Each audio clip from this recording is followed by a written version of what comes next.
Primero quiero agradecer a mi casa editorial, a Penguin Random House y a Faguara, Roberto y Mayra, no sé, está Mayra, pero pues muchas gracias, editora, te agradezco mucho. Hola, ahí está mejor. Aquí hay lugares, hay unos cuantos lugares vacíos si alguien quiere sentarse, ¿no? Quiero agradecer a la Feria del Libro, quiero agradecerle por supuesto al maestro Gamboa que me hace este honor, pero sobre todo les quiero agradecer a ustedes porque siempre hay temor de que seamos más los que estamos sentados arriba que los que están sentados abajo. Y no creí que se fuera a llenar, la verdad. Siempre hago apuestas con Mayra de no se va a llenar. Me dice, sí se llena. Le dije, no se llena. Ya se hizo millonaria, pues sí. Entonces les agradezco de corazón. Al rato nos podemos tomar una foto. ¿Sí? Okay. Santiago, de verdad es un honor tenerte aquí conmigo. Nos conocemos hace muchos años, en la forma más circunstancial posible, en una cabina de radio en Roma. Ahí nos conocimos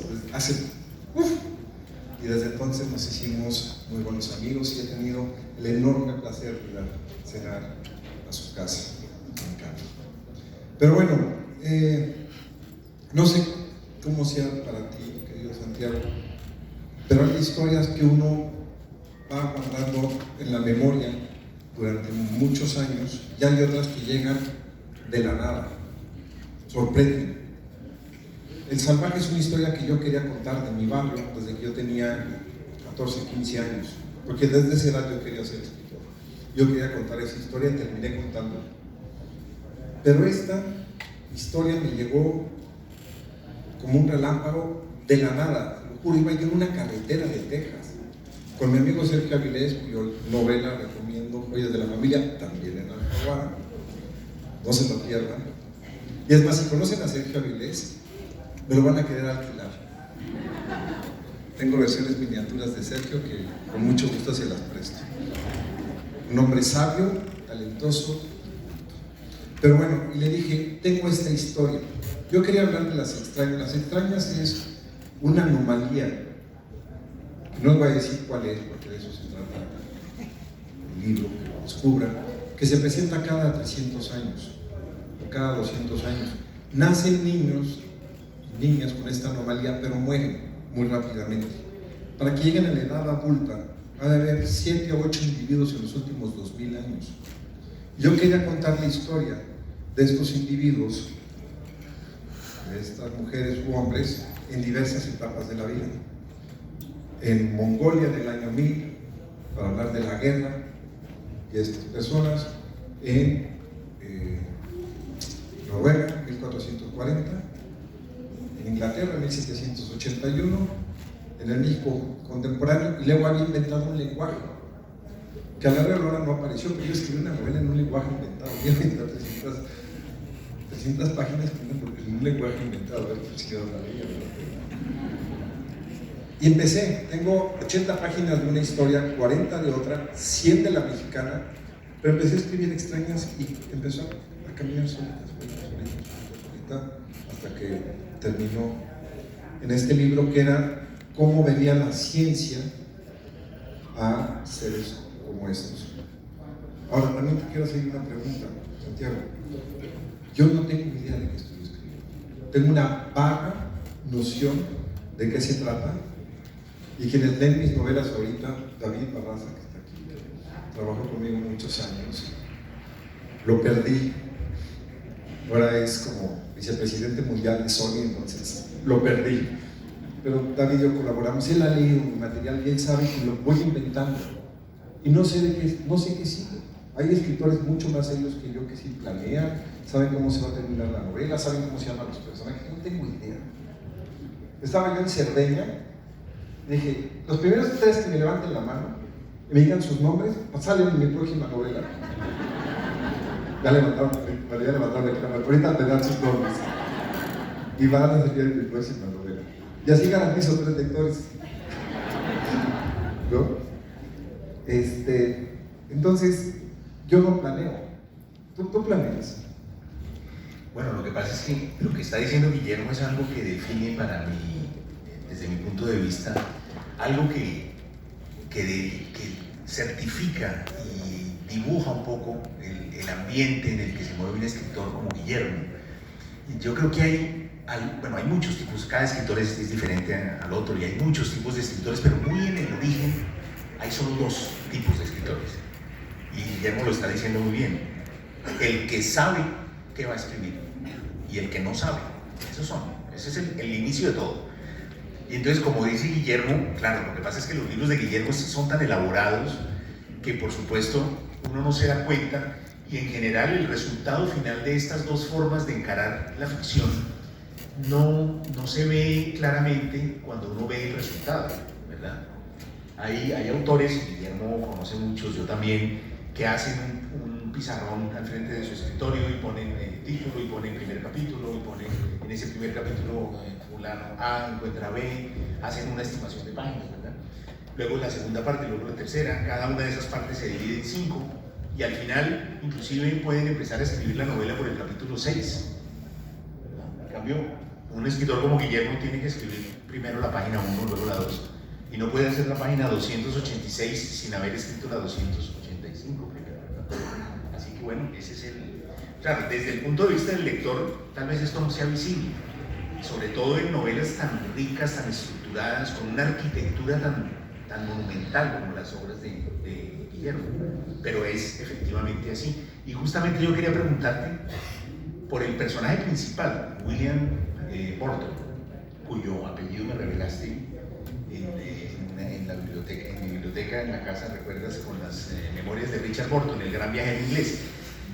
Ese personaje, precisamente ese personaje que viene de un linaje muy importante y que empieza un proceso como de desplazamiento para internarse en lo que les decía al principio, esa historia, esa aventura de la sabiduría y del conocimiento, pero es un personaje que está siempre al límite, como los personajes de los otros libros de Guillermo, de Salvar el Fuego o el del Salvaje, que también son personajes que están siempre como al límite de la caída, al límite de algo, arriesgándolo mucho.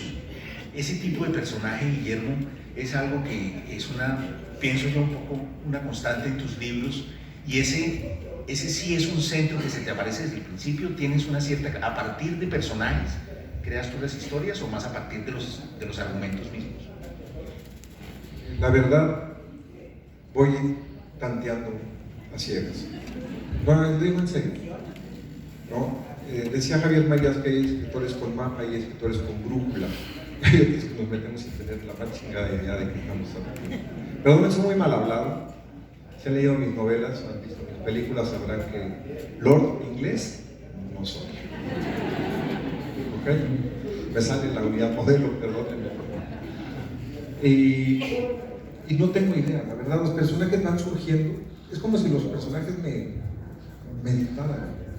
William Faulkner, que es quizás mi faro, como es el de muchos otros autores, decía: yo no entiendo por qué escribo estas novelas. Yo soy un campesino del sur de los Estados Unidos. ¿Por qué escribo estas novelas? ¿Quién me las dicta? Yo a veces siento que yo me siento en mi escritorio, llega la historia y los personajes pasan a través de mí, me dejan 14 kilos encima y se van. Y a veces leo las novelas y te lo juro, Santiago, digo: ¿cuándo escribí esto? No me acuerdo, por más que las corrijo de más, ya luego no me acuerdo. Y es lo bonito de escribir como lector, no sé qué va a pasar. De pronto digo: puta, la mató. La mató, y volteo así como: la mató. Y me sorprendo de que eso suceda. Me sorprenden mis personajes, me sorprende que creen una forma de construir que está completamente ajena a mí. Y eso a mí me parece muy divertido. Y lo que me pasa en el día a día entra en la novela. Desde ahorita se los digo, en mi próxima novela hay un huracán. Después de Otis, pues tuve que haber un huracán. Entonces en mi novela hay un huracán. Y después de ver toda la destrucción, me pareció que sería interesante ver un huracán en una novela. Y eso sucede. Entonces no te puedo decir que es el argumento o es el personaje. Es lo que me ocurre en el día a día. Alguna vez puse en Twitter, alguien que me interpretó mal, dije: está lloviendo, a ver cómo influye en la novela. porque empezó a llover en la novela. Y en Twitter alguien puso, no seas mamón, que te afecta la lluvia. Y dije, no, güey, así no es la cosa. Yo no escribí me afecta la lluvia, dije, a ver cómo influye, porque si mi perro tiene dermatitis, mi perro tuvo dermatitis, un personaje mío que se llamaba Marina encerrado en huevo tenía dermatitis. Entonces, las cosas que me ocurren en el día a día entran en la novela y David es testigo. Por cierto, David es personaje de mi novela El Salvaje. Ahí sale, con su nombre. Y allá atrás está Diego Pernía, hasta allá atrás, si lo voltean a ver, el del sombrero.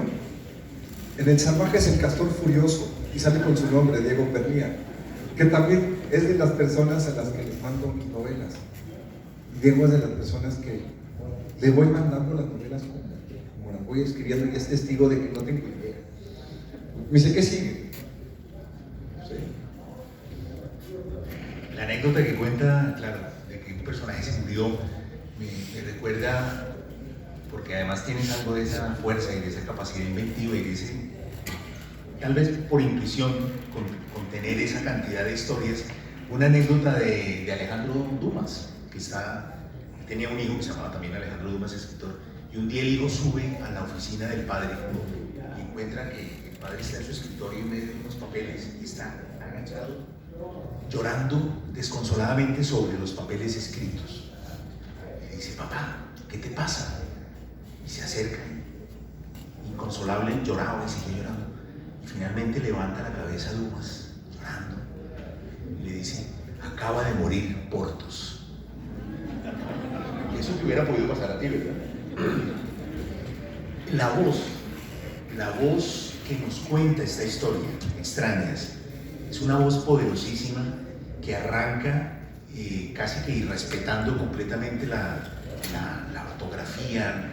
Las comas se transforman en puntos, es una voz como jadeante que nos quiere contar y contar. El primer punto seguido aparece como en la segunda o tercera página, el primer punto aparte aparece como en la página 21.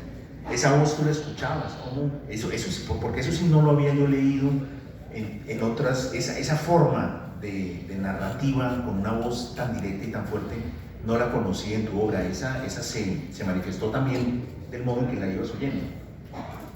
Yo lo que siento es que soy un esclavo de la historia. Y cuando me refiero a que soy un esclavo de la historia, es que tengo que poner todo al servicio de la historia que quiero contar. El lenguaje, la puntuación, incluso soy un obseso, no sé si tú lo seas, de la caja. En El Salvaje me tardé 6 meses en dejar los espacios. Puse unos espacios y los medí y todo, perfecto. Lo mandé al editorial y el tipógrafo dijo, se van a gastar muchas páginas, y los pegó. Casi me muero. Casi me muero. No podía yo creer que todo mi trabajo dejar, porque los espacios en blanco también narran.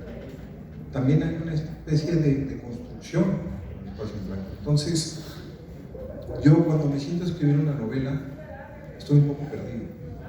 La novela me va determinando el lenguaje que tengo que usar, la estructura que tengo que usar y los personajes que van a aparecer. Y en estas herramientas del lenguaje yo quería que sonara una novela del siglo XVIII. Y en el siglo XVIII casi no había punto y seguido. Punto y seguido es un invento del final del siglo XIX. En español, el que empezó a usarlo de forma más asidua fue Pío Baroja. En inglés, Hemingway, por eso Hemingway es famoso por sus frases cortas, decían frases limpias, etcétera, etcétera. Pero si ustedes ven a Balzac, por ejemplo, te dan cuenta que hay comas. Entonces, por eso usé las comas, para tratar de hacer sentir que estaba viendo una novela del siglo XVIII. También esto lo he dicho en otras presentaciones, en entrevistas, usé solo palabras de antes de 1790, sin tratar de que haya arcaísmos. Porque luego lo puse en Twitter y dijo, ay no, güey, voy a tener a fuerza un diccionario. Y dije, no. Por cierto, ahí está el ganador del premio Alfaguara de este año, el señor Gustavo Rodríguez, que honra que esté aquí.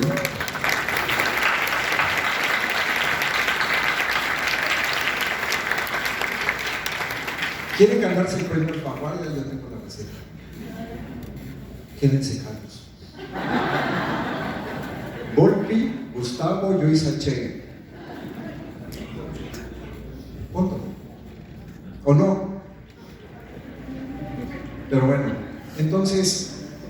no usa palabras antes de 1790. Por cierto, quiero levantar una queja pública al cierre de la página en clave RAI de la Real Academia de la Lengua. Protesto que la hayan cerrado. Si hay alguien de la Real Academia de la Lengua, háganle saber que no la quiten. Es de una gran utilidad, porque ahí en un sector que se llamaba ficha de la palabra decía cuándo se usó por primera vez esa palabra y cuándo, en qué momento se registró en el primer diccionario. Entonces eso me ayudó muchísimo para saber qué palabras eran de la época, no eran de la época. Tuve que quitar infinidad de palabras que creía que eran de uso común, y tristemente no. Mayra, mi editora, es testigo del pánico que me dio cuando, después de usar 900 veces la palabra consultorio, resulta que es una palabra de 1916. Puta madre, ¿y ahora? Ah, pues voy a decir consulta, como en España. Tampoco. Gabinete, el gabinete del doctor Caligari. Tampoco. ¿Cómo se le dice? La oficina del doctor. Por eso en inglés se dice doctor's office. Luego, no van a encontrar ni un solo qué en la novela. Ni un solo qué, aunque, por qué o para qué. Y yo, si no tuviera esta preciosa editora, me dice, Guillermo, este único qué que hay en la novela, ¿por qué está ahí? Puta madre, ¿cómo se me escapó? Ya íbamos a imprenta, yo que presumía que no había ni un solo qué, se había escapado un qué. Entonces no hay un solo qué, porque me obligo a reconstruir las frases para que sientan que pertenecen a otro siglo. Y luego tampoco uso el adverbio terminado en mente. Para empezar, Álvaro Mutis me hizo odiarlos. Recuerdo la primera vez que le di mi libro de Don Álvaro Mutis, yo tenía 24 años, Retorno 201, me dijo, quita ese solamente, es espantoso. Y desde entonces dije, procuraré escribir sin adverbios. Y también para que suene. Parece fácil escribir sin un qué, pero ¿quieren que les haga un ejercicio y lo resuelven en su cabeza? El hombre que vivía junto a mi casa y al que se le acusa de haber asesinado a su mujer, aunque no hay ningún porqué, a ver, quítenlos. Y luego palabras que usé, que a la hora de la hora, ¿estás siguiendo a la villa o qué onda? ¿qué estaba diciendo? Palabras que tuve que quitar, que yo creí que eran palabras comunes. Torso. ¿No creen que la palabra torso no existía? Un juicio salomónico, puse juicio salomónico, pues Salomón, pues no. Hasta 1880 se empezó a usar salomónico. En cambio, palabras que yo creí que eran muy nuevas, fuerzas centrípetas, dije, no, esto viene de lo nuclear, ya existían. Optimista, apasionante, emocionante, vaya. Todas esas palabras que usé que me parecía que eran importantes para contar la historia, no pude usarlas. Todo porque quería que quienes me leen, que por cierto quiero decirles, no sé si en tu caso, no saben el honor que me da que me lean, que gasten su dinero y su tiempo en leerme, me honra. Y se los digo con toda la humildad, porque sin lectores, alguna vez le pregunté a Álvaro, ¿por qué escribir? Me dijo, para que me lean. Si no hay lectores, y me han dicho, ¿tú qué haces? Yo construyo la mitad del libro, los lectores construyen la otra mitad. Antes me angustiaba muchísimo cuando a la gente no le gustaban mis libros, pero es que me tardé 5 años en escribirlo y me chingué, mira cómo quedé, ¿no? Una gran angustia, pero termino uno por descubrir que escribe para los de su propia especie, punto, no puedo hacer más. Les puedo decir que pongo mis entrañas completas en escribir un libro, dedico horas y horas y horas a escribir, horas, días enteros, no tengo vacaciones. Y ahorita, después de la rueda de prensa, después de esta presentación, voy a llegar a escribir. Pero no puedo garantizar que les guste. Puedo garantizar que hice mi mejor esfuerzo, pero no que les guste. Entonces uno descubre que escribe para los de su especie, su tribu. Qué grande es mi tribu, ¿Qué chica es mi tribu? No lo sé. Bueno, pues aquí lo estamos sabiendo, de alguna manera.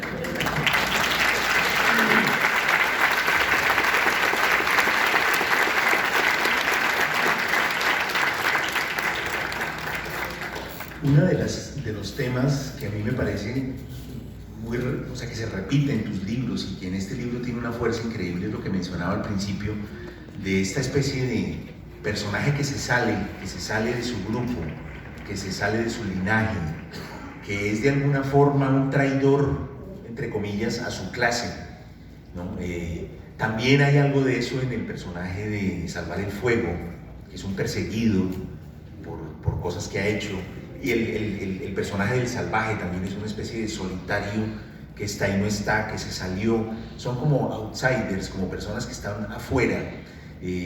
De todas maneras, Guillermo, a mí me parece que en tu literatura, ¿no? Ya hablando, por supuesto, nos acabas de dar una gran lección, pues, de cómo se construye técnicamente una obra y de cómo la elección de las palabras, etcétera, van determinando después un poco como la temperatura de cada página y el modo en que los ambientes se van creando, porque al fin y al cabo o sea, las novelas ocurren en la imaginación del lector, ¿no? Y uno, pues como tú bien dices, uno como escritor también es un lector de lo que está, es decir, está moviéndose en el mismo sector imaginario que de algún modo define a la literatura como un arte inmaterial, ¿no? Esto, Extrañas, no está aquí.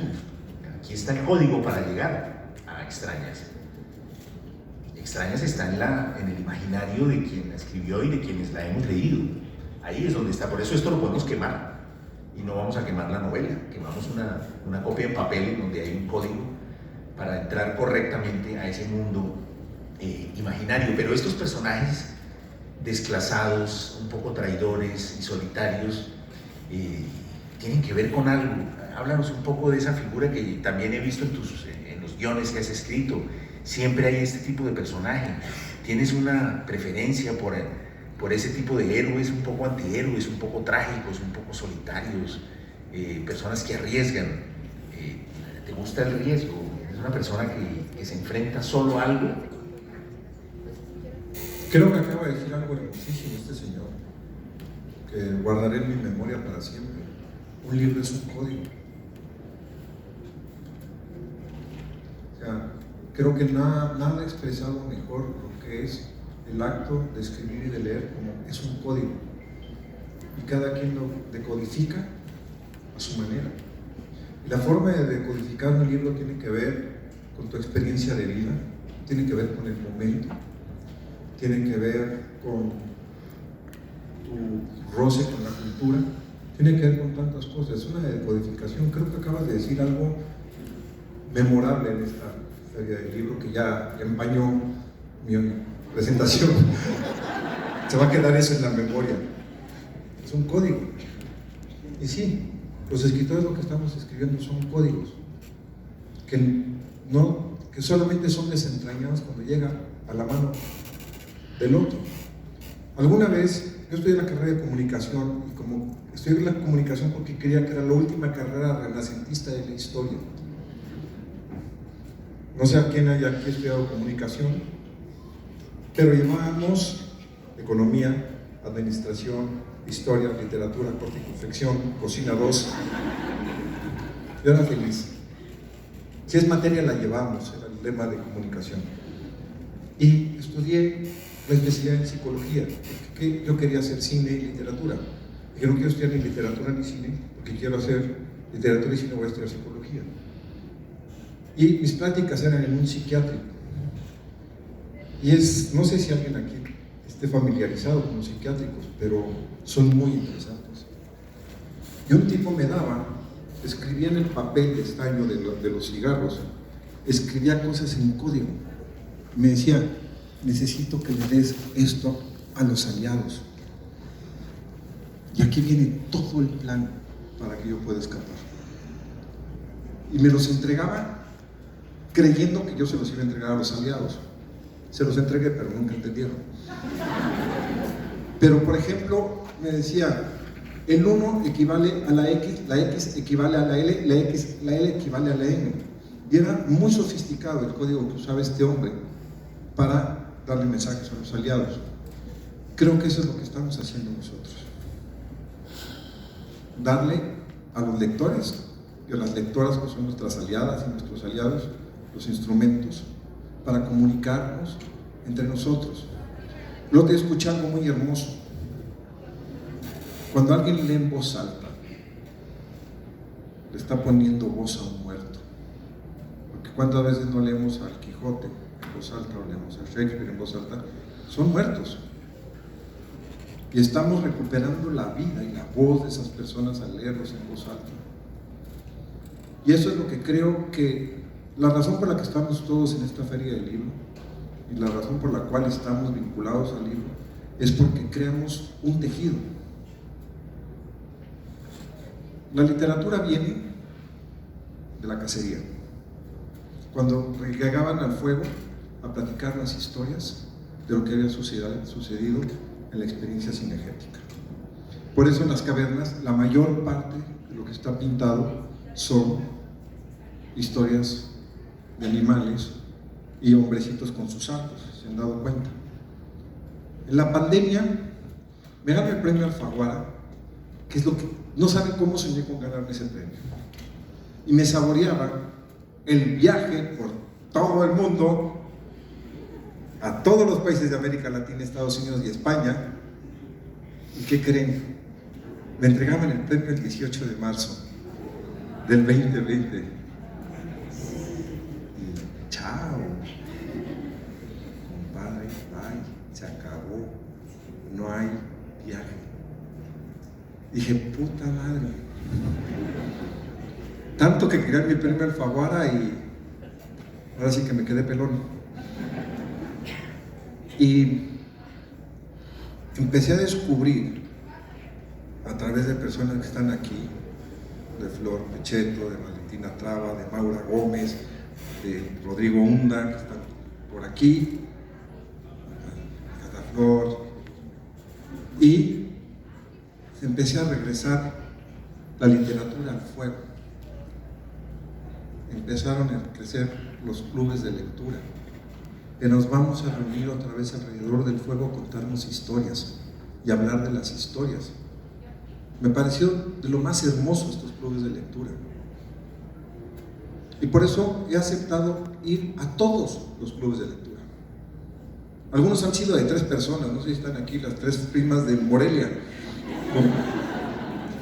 Les dije, ¿ya están todas? Sí, ya somos todas. A toda madre, ¿no? Y se convirtió en la discusión comunitaria de la literatura. Y fue una experiencia que a mí me cambió la forma de ver. Pude tener un Flor en Argentina, hablar con argentinos alrededor del fuego. ¿Cuándo iba yo a poder tener la experiencia directa de un lector o una lectora? Nunca. Entonces lo que parecía que iba a ser el año más aburrido de mi vida se convirtió en uno de los más intensos de trabajo que he tenido jamás. Y agradezco cada club de lectura que soy invitado, lo agradezco, porque antes no sabíamos qué pensaba la gente de nuestros libros. No teníamos ni idea. Ha habido diálogos, la mayor parte son cálidos, hay otros que son bien ríspidos. Ah, tu pinche novela vale madres. Pues tú también. No es cierto. Y eso es el sentido de la literatura. Por eso estamos todos aquí. Estamos otra vez reuniéndonos alrededor del fuego para comunicarnos. Y si algo tiene este espacio precioso, ya se va a acabar. ¿Qué dice aquí? Estimado moderador. Estimado moderador, esto se alarga 2 horas por petición popular.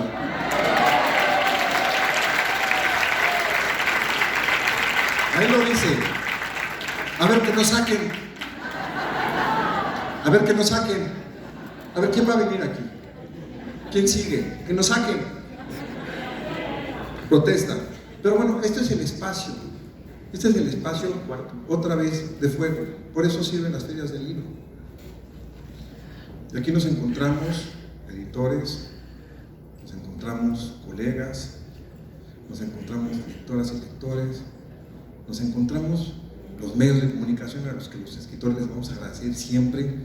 Encontramos a los héroes de la literatura, que son los libreros, que se invierten su dinero, dedican su tiempo a recomendar.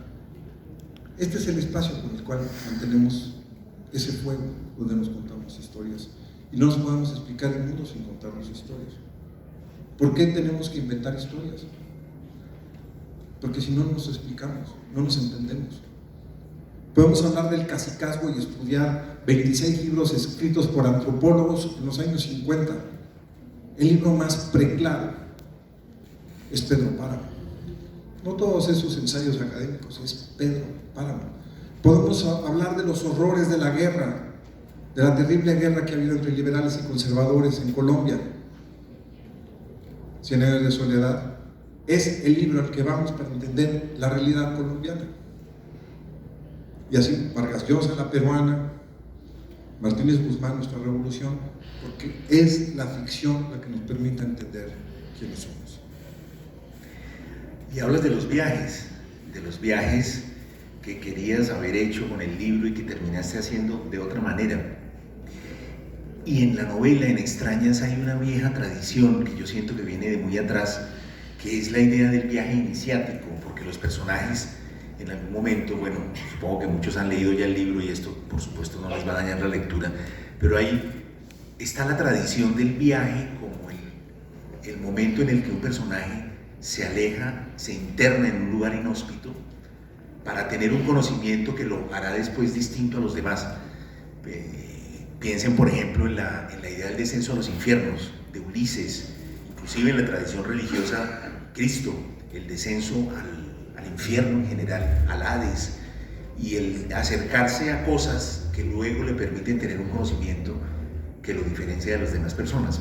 Y en el libro también hay un viaje iniciático de búsqueda para comprender una situación que les permitirá a él y a su, digamos, gurú, a la persona que él admira, a quien él eligió como héroe, me refiero al personaje, que es un, digamos, entre comillas, médico de más experiencia y que será además su gran maestro. Pero en ese viaje y en los viajes, yo sé que a ti te gusta mucho viajar, hay detrás siempre la idea del conocimiento, de la sabiduría, del acercarse a otras culturas. Tú además haces gran gala de tu conocimiento de los hoteles y del modo en que llegas prácticamente, yo la he visto, tienes una lista de prácticamente hoteles en 60 ciudades del mundo, cuáles son las mejores habitaciones. Entonces él tiene una lista que dice Hotel Barceló de Guadalajara, habitaciones, esa no me la dijo por si acaso yo venía, que no me le fuera a adelantar. Pero háblanos un poco de tu relación con el viaje, que es tan importante para ti. No, tengo que contar una anécdota, porque hay gente que le parece sospechoso que me meta a su cuarto. No quiero meterme a su cuarto a nada más que ver si está más callado que el mío. Hay un escritor amigo nuestro que queremos mucho que se llama Manuel Vilas, y Manuel Vilas y yo tenemos todo un catálogo con fotos de los cuartos de hoteles que más nos gustaron. Quien tenga la habitación 1731 en el Hotel Barceló, por favor desocúpela inmediatamente, que está anotada aquí, y el gerente del hotel, ignorante, se lo diga a quién sabe quién chingados, estaba advertido, pedida la habitación 1731. Y el otro día estábamos en un hotel, Manuel Vilas y yo, y caminamos, entrábamos a su cuarto. ¿Cómo me empezaron estos pinches pervertidos? Dábamos 10 minutos hasta un wiki, salíamos y nos metíamos a mi cuarto, volvíamos a salir y nos metíamos a su cuarto. Maura Gómez vio muy sospechoso alguna vez en Woodlands, junto a Maura, y ya está. Veo muy sospechoso que metiera a su cuarto. Yo nada más quería ver si era más callado que el mío. No quería otra cosa más que ver eso. Pero sí, y tú lo sabes, los escritores viajamos mucho. El señor Gustavo y yo nos hemos visto ya digo, ya, carnal, deja de perseguirme. La semana pasada estábamos en Miami, la pasada estábamos en Arequipa, en Perú, y así nos la pasamos. Pero el viaje sí. El otro me preguntaban cómo se puede hacer la experiencia del viaje más interesante. Digo, no ir como turista, ir como viajero. Voy a hablar de dos personajes de la historia que son fundamentales para esta novela: John Speake y Richard Burton. Richard Burton no el actor, el explorador inglés. John Speake y Richard Burton se lanzaron a buscar las montañas de la luna, que es la forma en que se hablaba del origen del Nilo. John Speake solo hablaba inglés y se vestía, ya saben, con Sarakov, su traje, todo.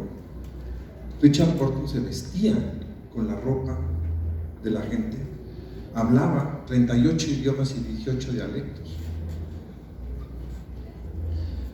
y se mezclaba con todos aquellos que iban a los lugares. Fue el primer europeo en entrar a la Meca, el primer europeo, primer blanco en entrar a la ciudad sagrada de Harar. ¿Por qué? Porque hablaba el árabe perfectamente y hablaba el Corán, estudió el Corán. Hubo un momento en que los árabes lo respetaron, porque en una discusión se estaban preguntando si los ángeles estaban, de acuerdo en el Corán, en una jerarquía superior a los hombres. Y ya habían acordado que así era, cuando dice Richard Burton: están equivocados, porque Dios nos hizo a nosotros a su imagen y semejanza, por lo tanto estamos por encima de los ángeles. Y eso hizo que a Richard Burton se le respetara. Por eso se apellida Burton, mi personaje, William Burton. En mi fantasía es el abuelo de Richard Burton. Y se llama William por William Faulkner y William Shakespeare. Y creo que esa es la actitud que hay que tener. Ser como Richard Burton. ¿Cómo podemos comunicarnos con estas culturas? ¿Cómo podemos entender? Salvar el fuego vino, hay un personaje que se llama José Cuauhtémoc, vino de mi experiencia con los aborígenes australianos, de los cuales me honra, soy asesor.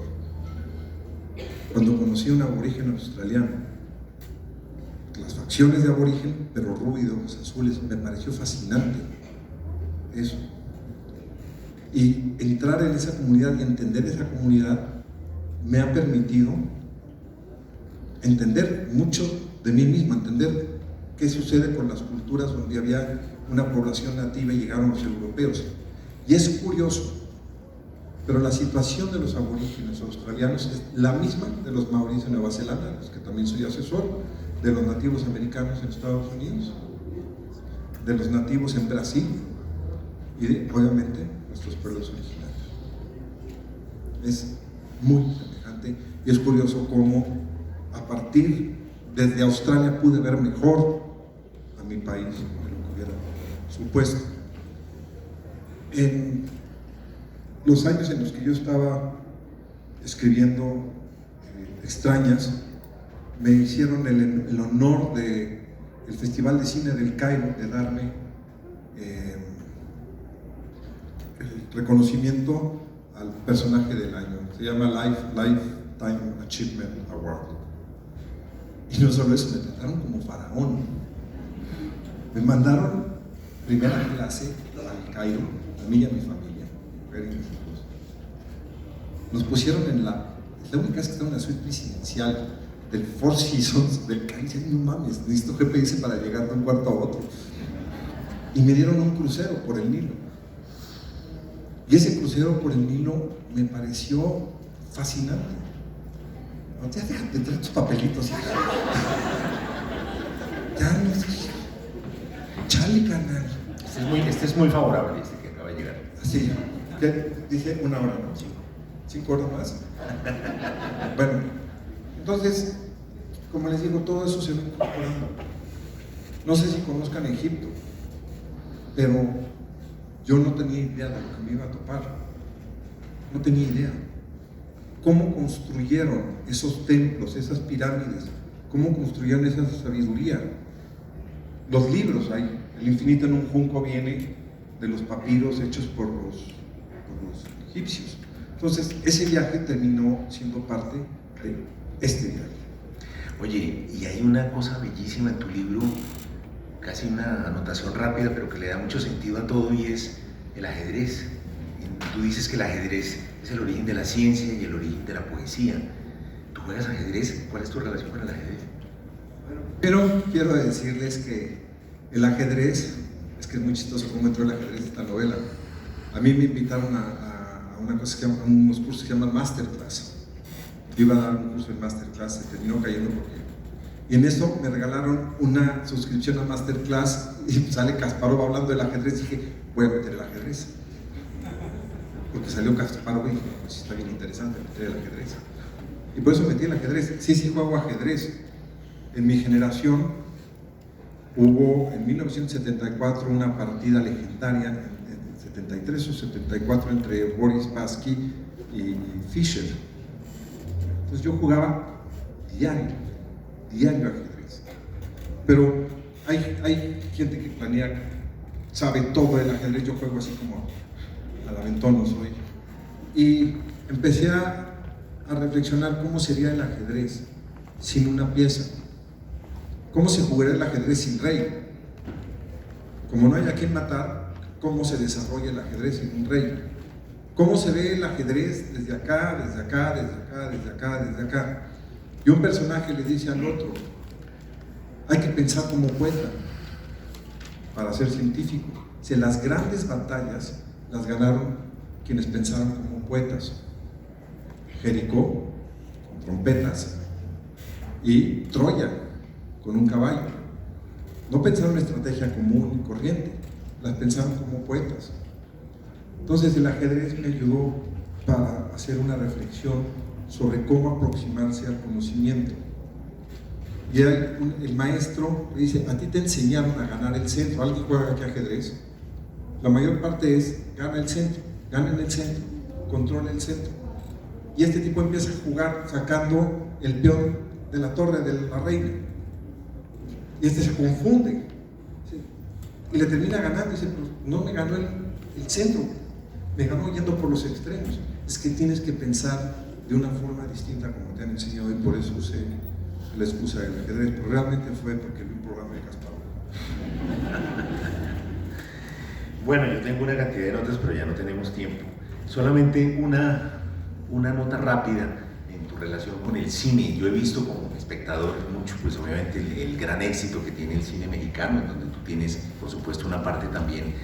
Pero también he visto que hay un cine que yo lo llamaría más bien como de un cine norteamericano hecho por mexicanos, y luego el cine mexicano de verdad. También en la literatura hay un poco como la idea de que ya lo mejor es escribir en inglés y dejar atrás como si hubiera una especie de excesiva valoración de lo que está del otro lado de esa frontera que a ti te atrae tanto creativamente. ¿Cómo sientes eso así rápidamente en estos 2 minutos que nos quedan?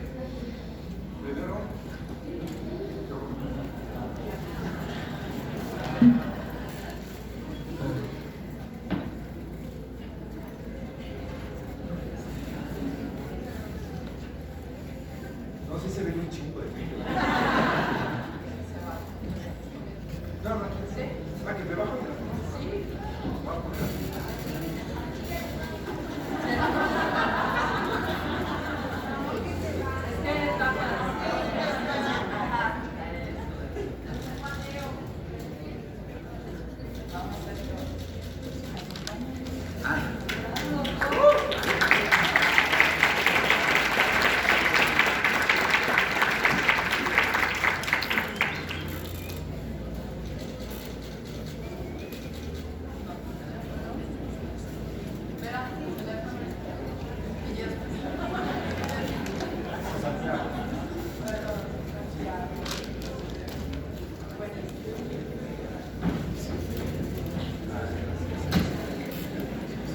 Bueno, pues creo Para que responder a esta pregunta, solo les quiero agradecer de todo corazón que hayan venido. Voy a estar firmando. Muchas gracias a todos.